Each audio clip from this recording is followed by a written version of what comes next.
This is the 100X Gem Show on the 100X podcast, the place where we ask one simple question. Can this token 100X? It's all we're looking at.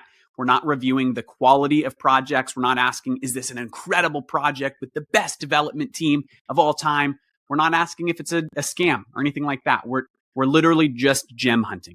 We do a lot of more deep dive interviews on some of our other shows. If you want to see us talk with teams, that's not what this one's intended to be. The reality is, I'm in crypto, you're in crypto, a ton of people are in crypto, largely because they saw opportunity to make money quickly. What happens if I throw $1,000 into something and it 100x's and now my $1,000 is 100K? That's the kind of gems that we're looking for. And the one thing I'll say before is that we do very quick research for these. The thought process is, if I looked at this quickly, is my perception yes or no? We're not doing super deep dives. We spend about an hour looking at each project. There might be things we miss. If we miss it, feel free to let us know in the comments. We're not trying to dunk on anyone if they're building something cool. That's not the goal. If we miss it, feel free to.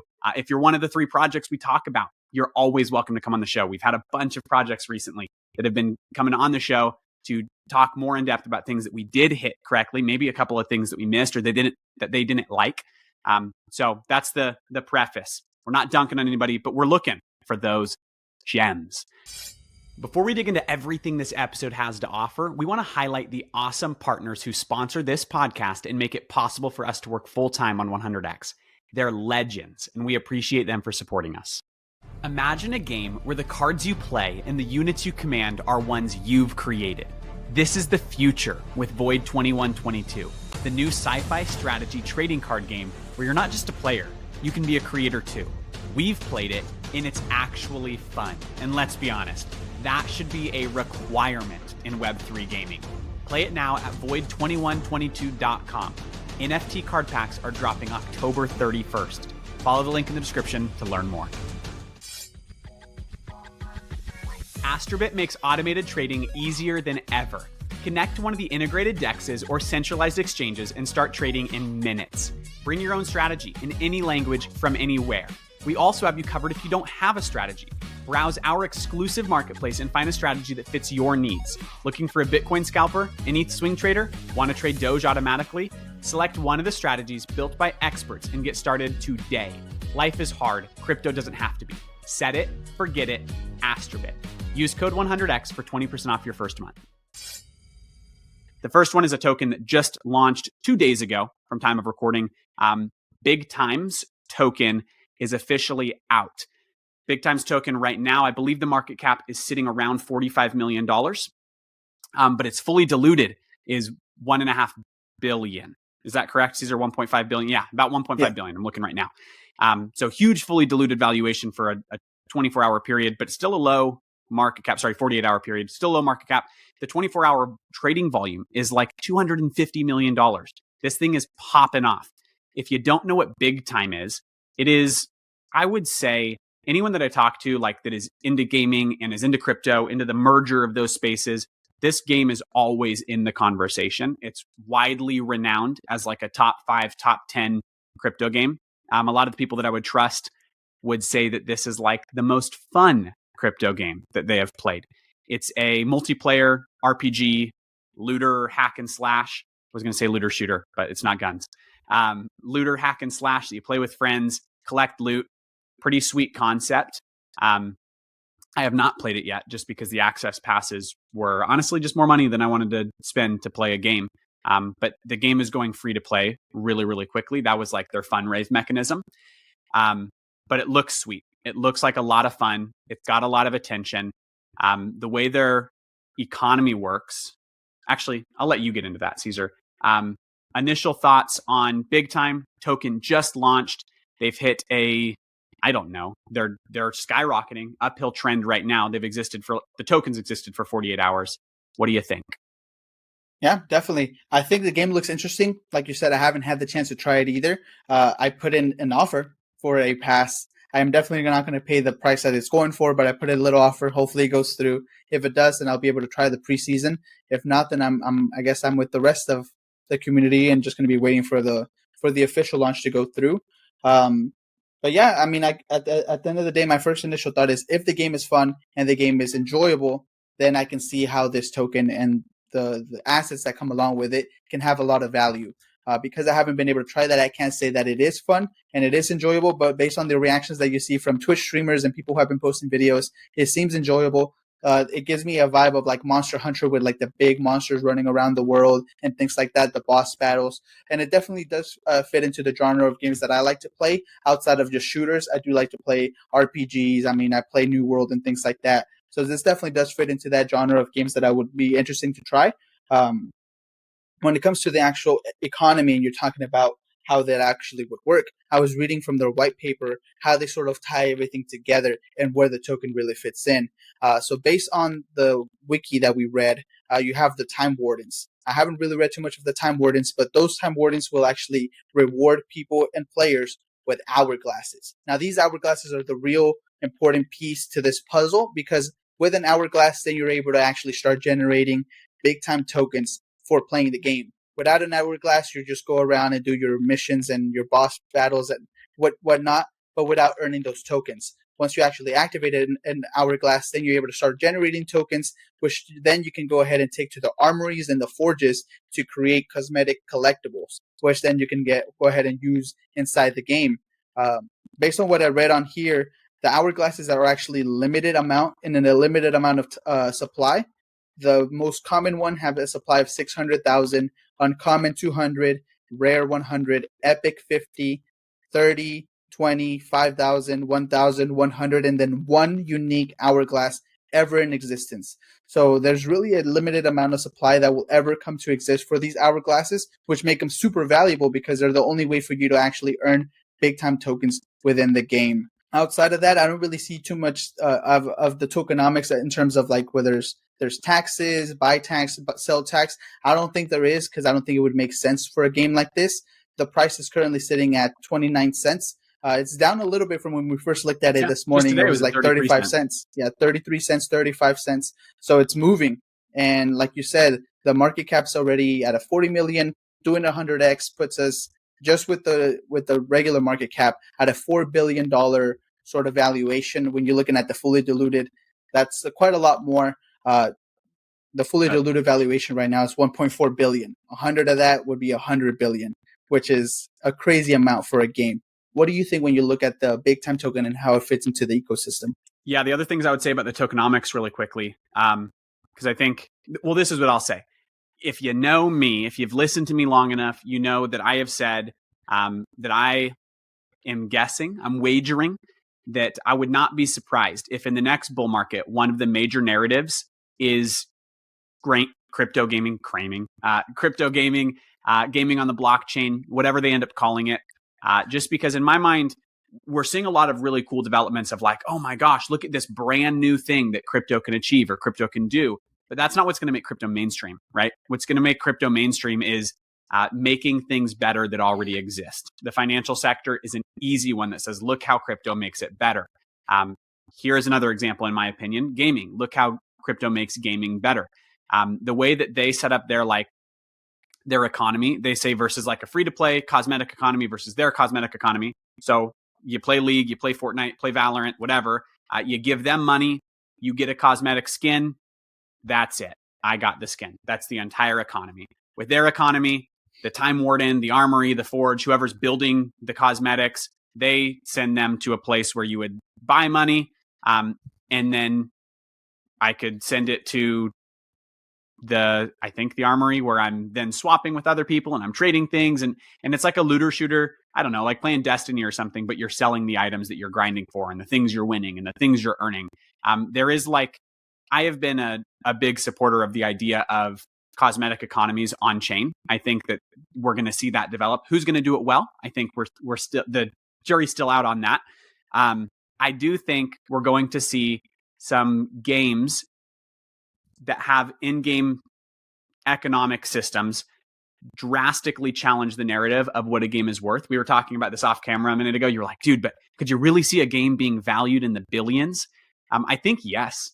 I think when you tie in an economy, right? Because I don't know, like I used to play some MMOs, or you play CSGO or something. Imagine if there was an actual economy behind all of those items, all of those coins, all of those tokens, whatever the game is being traded.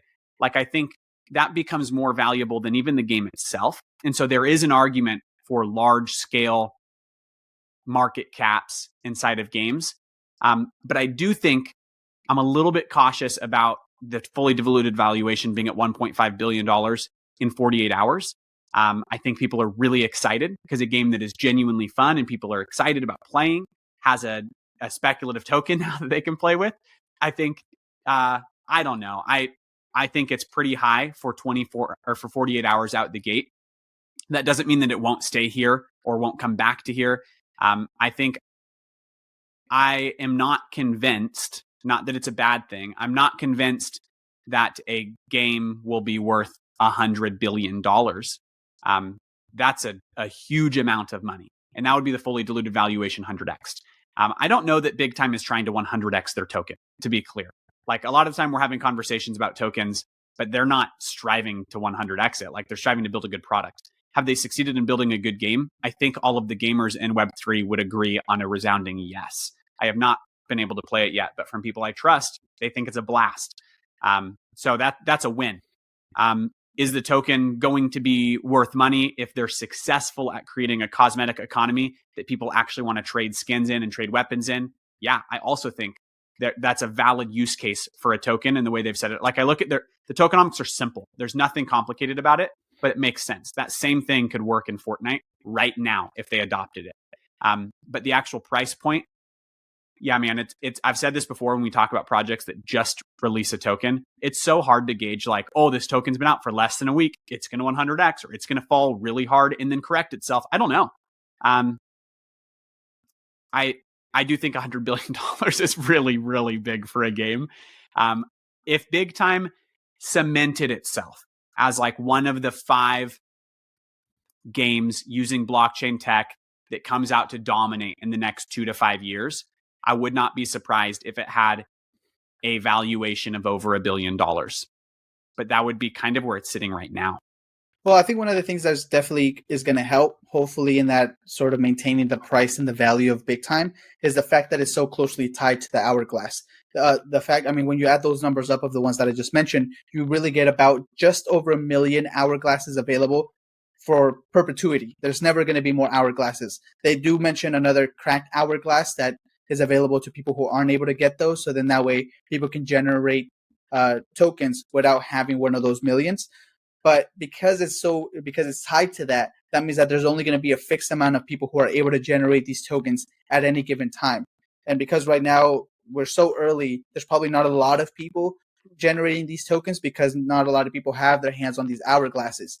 Once the player base continues to grow, say this does get like 5 million, 10 million players actively playing this game on a daily basis or on a monthly basis, well, now you only have a fraction of that actually earning these tokens.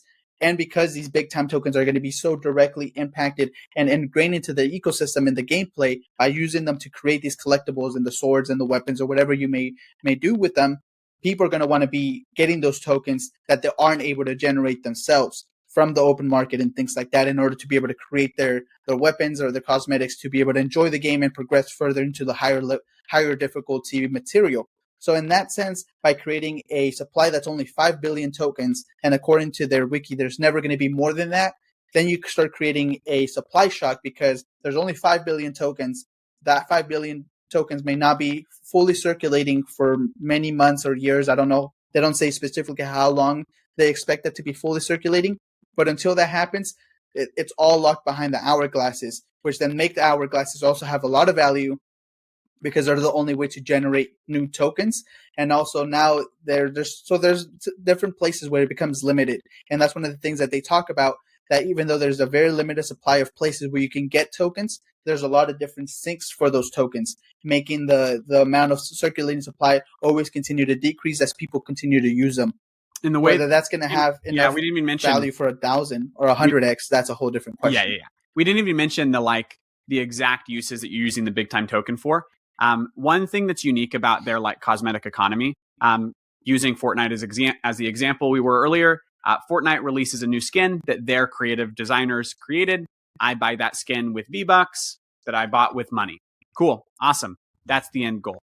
With Big Time, if you have an armory or a forge, you can build cosmetic armor and you can build cosmetic weapons. So you're actually making the cosmetics themselves that then people are buying. And in order to make the cosmetics, you have to spend Big Time tokens. In order to buy cosmetics, you have to spend Big Time tokens. In order to speed up the timers at your forges and your armories, you have to use Big Time tokens. In order to access prestige portals, which are like the rare areas, like if you want to go on adventures, I think is what they call it, like the missions. You want to go on the rare ones that you have better loot drops, you have to go to prestige portals. So then you're spending Big Time tokens there. So there's a lot of ways to spend the tokens. And you're right, very limited ways to earn them. The tokenomics themselves are set up fairly well. Like I don't have critiques about like, oh man, red flag with the way they set it up. They did a good job setting it up.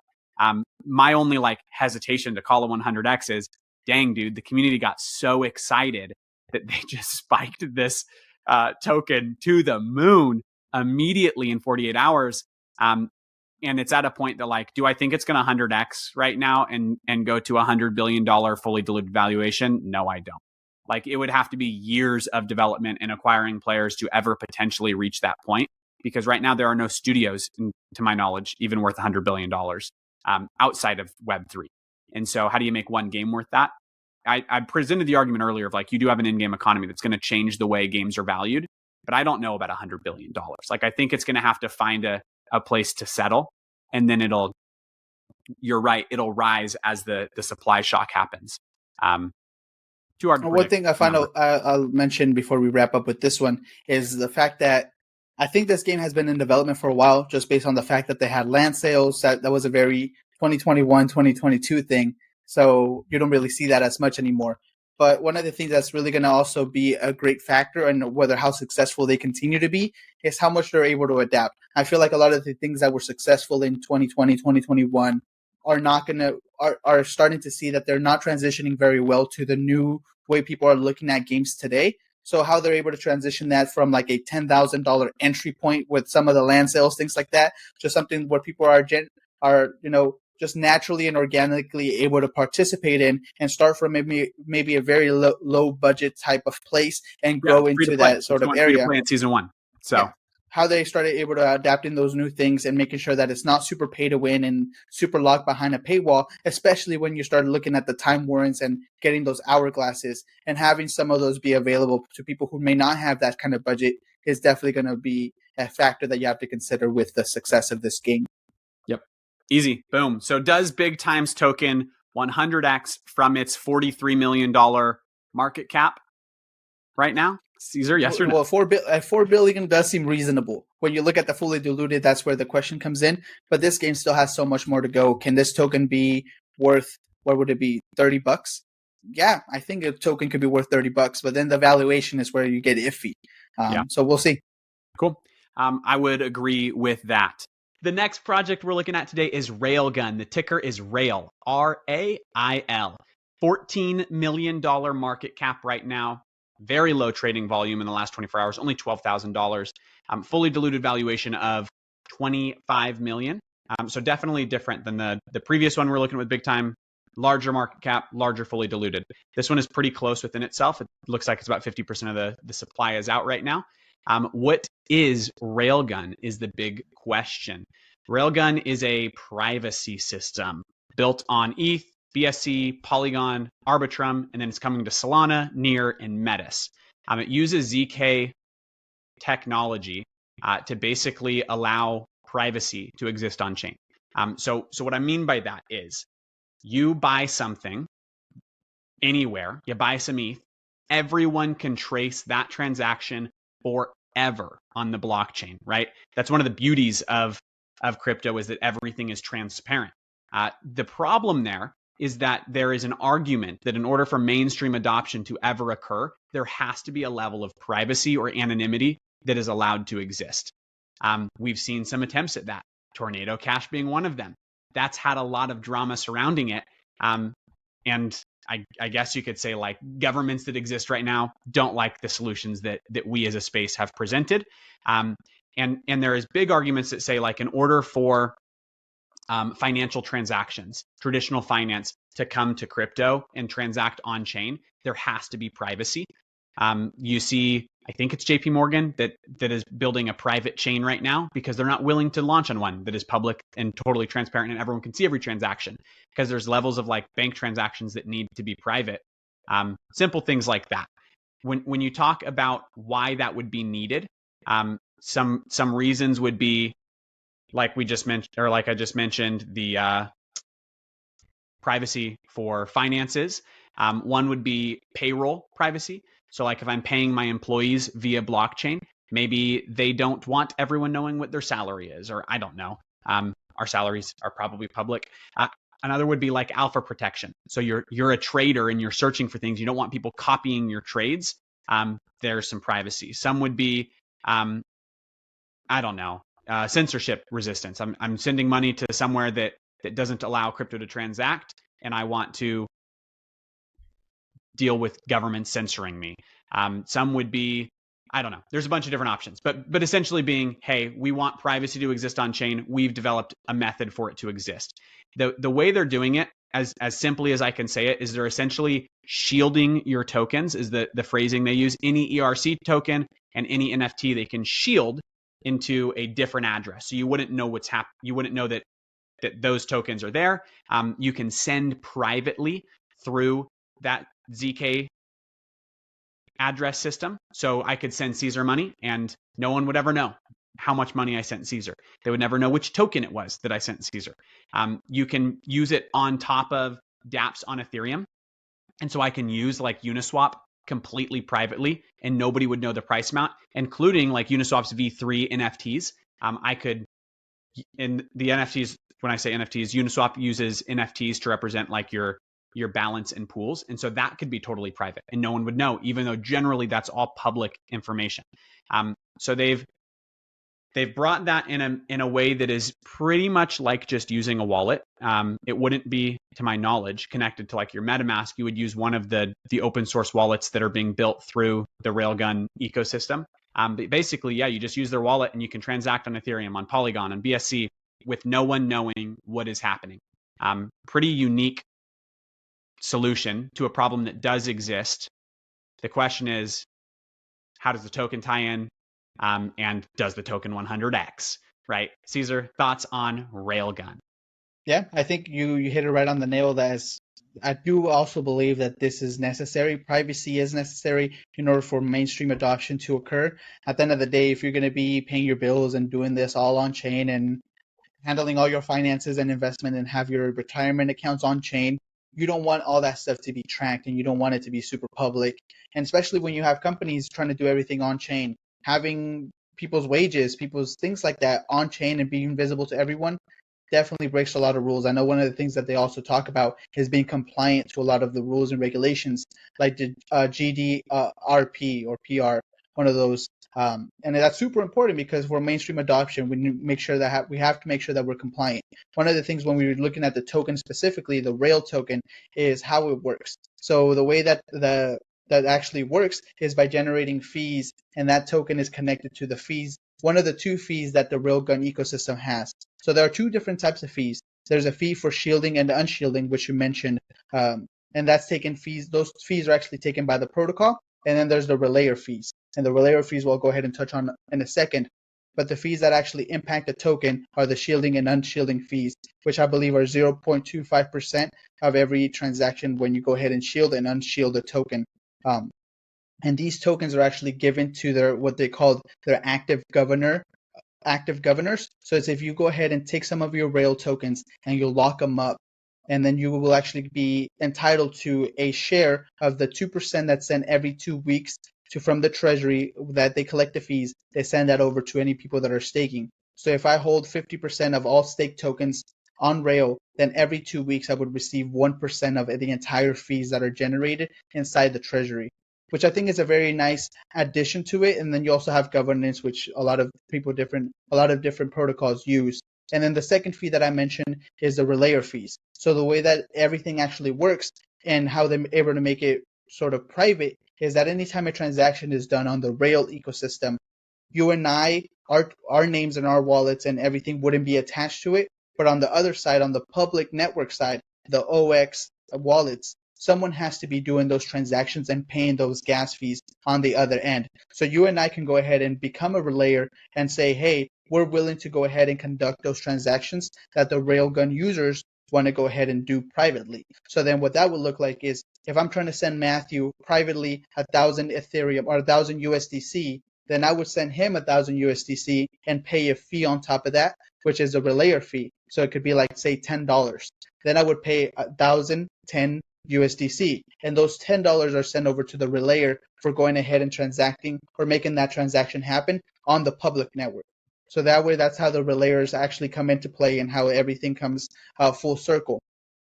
When we're looking at the conversation of whether this token has 100x potential, I think it's very interesting because when you're looking at the fully diluted valuation of just being 25 million, the market cap of 14.7, 100x is only 1.4 billion dollars, which is not super crazy if you think about the utilities and the use cases this can have for the entire space of allowing privacy to happen on chain. I don't think it's um, super crazy to think that this has 100x potential. It just comes down to the utilities. And right now, the fact that the only utility is governance and having it be staked in order to earn some fees, I don't know if that's going to be enough, besides the speculation, to really drive this to be a 100x token or coin. The other thing I'll note real quick that I don't think we touched on, maybe I missed it if you did, is the fact that there's actually two different Rail tokens, because the Railgun on ETH is an individual token for everything Ethereum and all layer 2s on Ethereum. So that would be like, I know they're on Arbitrum right now. So those would be both using the ETH Rail token, which is the RAIL that we're talking about. Then everything on BNB is actually done with Rail BSC, which is its own token, and everything on Polygon is done with Rail Poly. And so when we're having the 100x conversation, we actually have to subtract anything that would be taking place on BNB and anything that would be taking place on Polygon, because those are going to be their own unique tokens with their own unique market caps. So it's not like you're gaining all of the value of those two chains as well. And so in my mind, you're almost having to have the conversation of like, does Ethereum and ETH layer 2s and ZK rollups and that whole world, like does ETH succeed in becoming the financial space? If so, the necessity for privacy solutions like Railgun exist heavily. But if ETH doesn't succeed, well, of course the ETH one's not going to succeed, because you don't get to hedge all the other ones. Like there isn't I don't know, like if for some reason BNB or Polygon was a winner there and ETH wasn't, this token. Besides possible speculation of like, oh, that one's blowing up, then this worth one's noting. I don't think that's a big deal, but worth noting. I just want to throw that out there. My take is real simply looking at what Railgun provides, looking at the needs for crypto to go mainstream. I think my answer of like, can the Rail token 100x? I'm a resounding yes. Maybe we disagree there, but I'm a resounding yes. I think the big stipulation for me, even more than like what other utilities can they add, is simply like, can they garner enough attention for people to choose them over someone else? They only have 18,000 followers on Twitter, not huge. There are a handful of people that I would trust that follow them on Twitter, but they don't have like, I would say from my perspective, like widespread, everyone's looking at them as the privacy solution. I think they would need to position themselves as the privacy solution in order to hit a above $1 billion market cap. Yeah, definitely. And it's also going to come down to the ease of use. I know they say that some of their white paper stuff is super complicated. They get very technical with it. And so you have to be very careful with how you read it to make sure you understand it. But it's going to come down to how easy it is for them, or for dApps and places and new things to adopt it. They say, hey, it's going to be super easy. You just add an SDK on top of it and it all works totally fine. Whether that's actually how it works, I don't know. But if it is super simple to go ahead. I'm not the developer, but if it's if it's as easy as it looks, it's as easy as they communicate it. I will say like their website, real easy to understand. Although it's the back end is complicated, their website is not complicated. They're great communicators. So if that actually translates to its use case, you're right. Does that translate? Who knows? Would love to. Yeah. I'm going to test it out a little bit. And I was looking at the pros because for the projects I wrote pros and cons. The pros that I have for this is privacy. Privacy is always going to be a pro. The con is I also have privacy on there. Those are the only pros and cons that I saw because I one of the things I was telling Matthew is that, this can potentially facilitate scamming to be easier because you're able to do it privately. But then they have some measures that I don't know if they work well yet to combat that and ensure that, For proof of people are able innocence. to proof of innocence. So if you look at that, that's a potential risk, but it could already potentially be solved with their proof of innocence. But then again, like Matthew said, it still hasn't been widely adopted enough for us to be able to see if the things that they have set in place actually work or they don't work as advertised. Yep. Yeah, I think the big thing in my mind is, can they garner the attention to corner the market of privacy on Ethereum? If they can, dude, what a narrative that is. We made Yeah. Ethereum private. Phenomenal. Like, that's a huge win as big financial institutions are trying to decide what layer ones they want to position themselves on. Do I build my own private layer one? Do I pick someone else? We've seen some big names pick Solana recently. We've seen big names pick layer twos on ETH. Who knows? What are they going to pick? Privacy on Ethereum and privacy on all layer twos on ETH is a huge narrative. So I'm throwing my hat in the could 100x. They really just need to garner attention and corner the market. The third project we're looking at today, the final one of the day, is the Maple token. MPL ranked number 400 even on CoinGecko. We've got a $46 million market cap. Total fully diluted valuation, 58 million. So pretty close to having the total supply out there. A 100x would then be a $5 billion market cap, essentially. So what they're doing, Maple is a institutional capital marketplace on chain. So taking the idea of accredited investing and running that on chain instead of through banks. Great idea, in my opinion.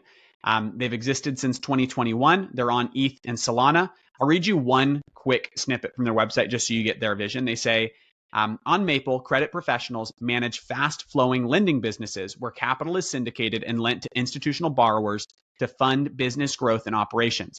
Maple is the only on-chain marketplace focused exclusively, and I would say this is true, serving institutional and individual accredited investors with their high-quality lending opportunities which suit their liquidity, risk, and return requirements.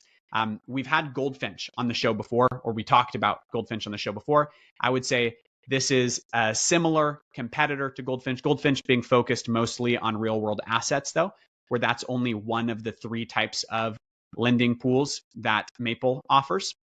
But similar idea. The difference would be Goldfinch is open to anyone, relatively. I think you're not supposed to use it if you're in the US, but open to anyone. Maple is focused on accredited investors.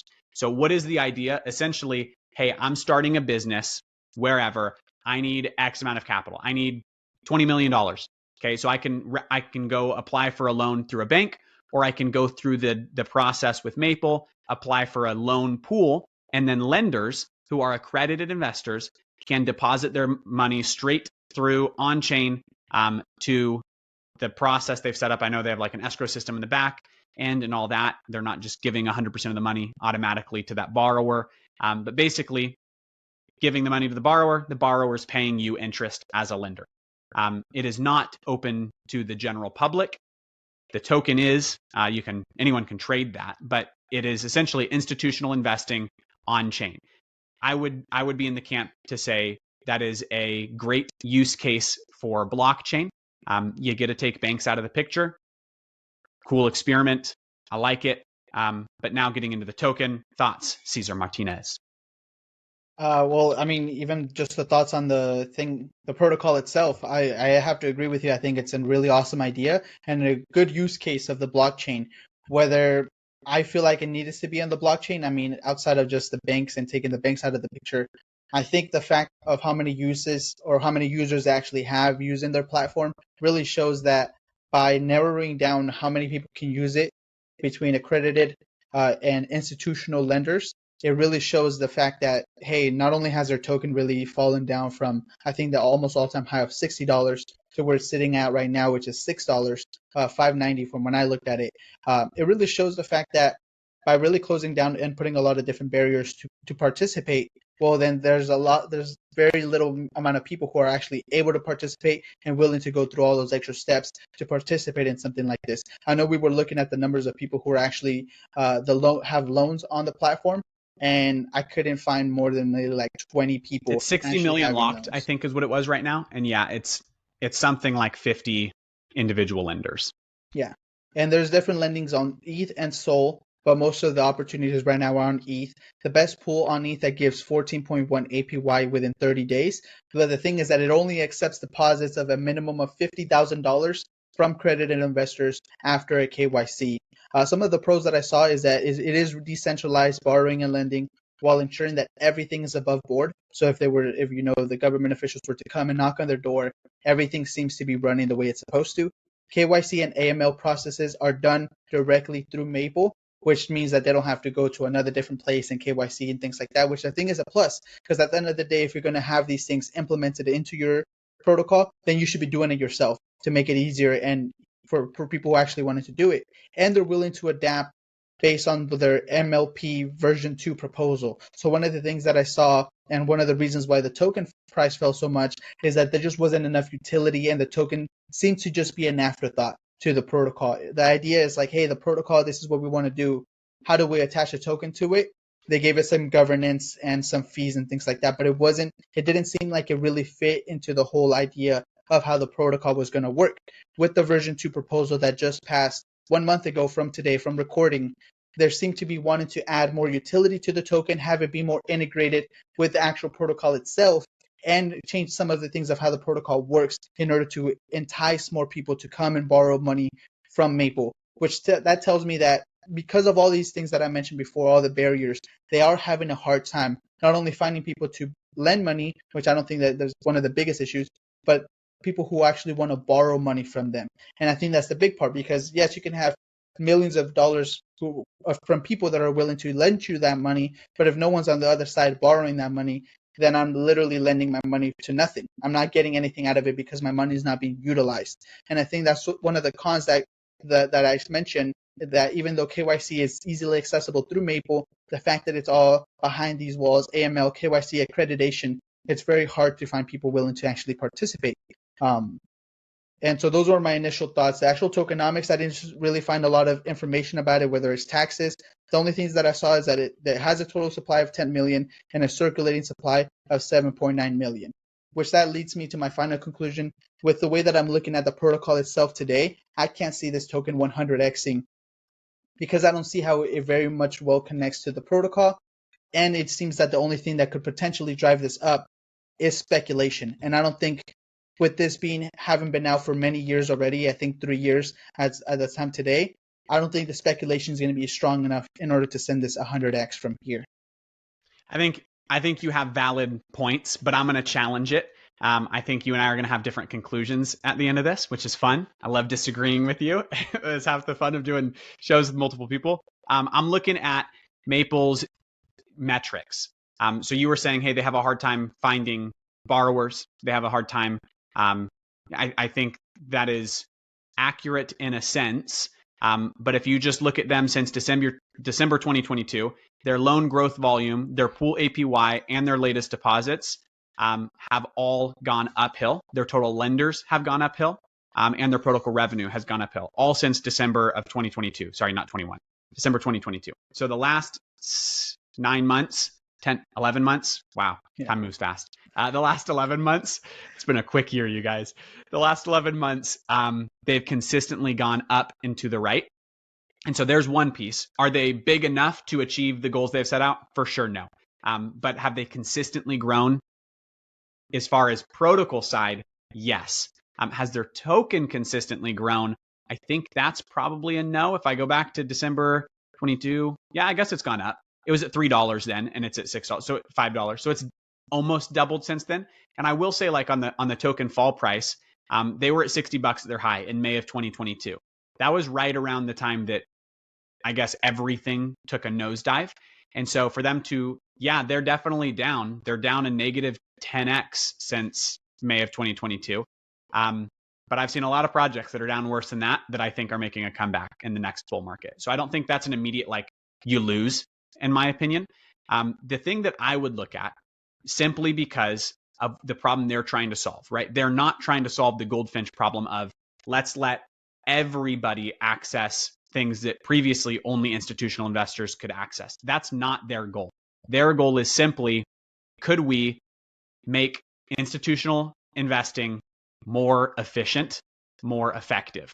We think blockchain allows us to do that. You don't have to deal with cross-border transactions. You don't have to deal with banks. You don't have to deal with timelines. It can all be done on the blockchain. That's from my perspective, that's their idea. And it's a decent idea. The question really comes down, Caesar, to what you're saying is, are they the ones to do that?